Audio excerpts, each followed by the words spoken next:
बारी पनि छैन हो। यताको पनि धान काट्नु भयो अनु आन्टीहरूको।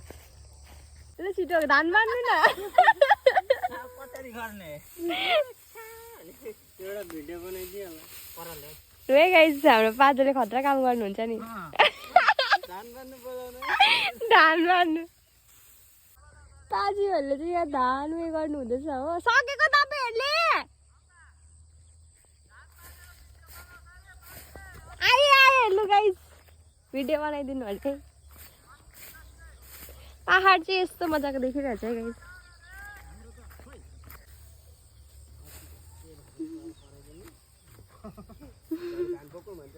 यो चाहिँ मुठा बार्नु हुँदैछ।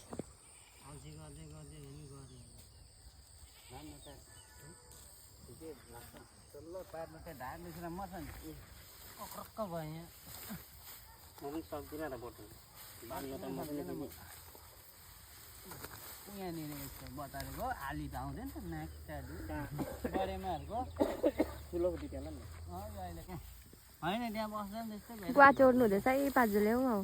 अन्त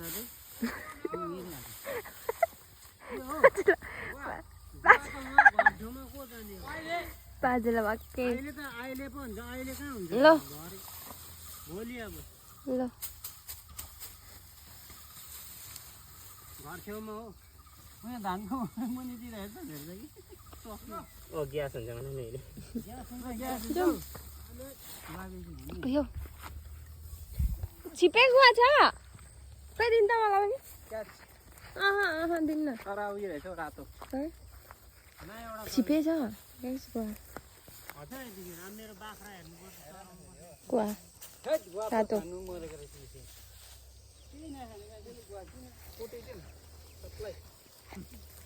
लाइन बनाउने किन बसिरहेको हाम्रो पाजुहरूले कति कमाउनु भयो हाजिर मैले 250 रुपियाँ कमाउनु भयो ए हाजिरा धान बाँध्न अझै भोलि पनि काम छ अरे हो। यहाँ चाहिँ बाबाहरूले लाइन हेर्नु हुँदैछ हो। अझै घर गएको म चाहिँ हो। पाजु पनि काम छुट्टी भइ जानुभयो। म चाहिँ थर्मस पुकाउनु गएको क्या। अब चाहिँ दुध लाउनु पर्दैन किनभने अझै घरमा गाई बिहाएको छ नि त। यो थर्मस पुकाउनु अर्को पाजु आउनु हुँदैछ ऊ साइला पाजु अनि ऊ आउनुहुन्छ नि ऊ माइला पाजु। धानबारी छैन अहिले गाइस त्यति साह्रो सबै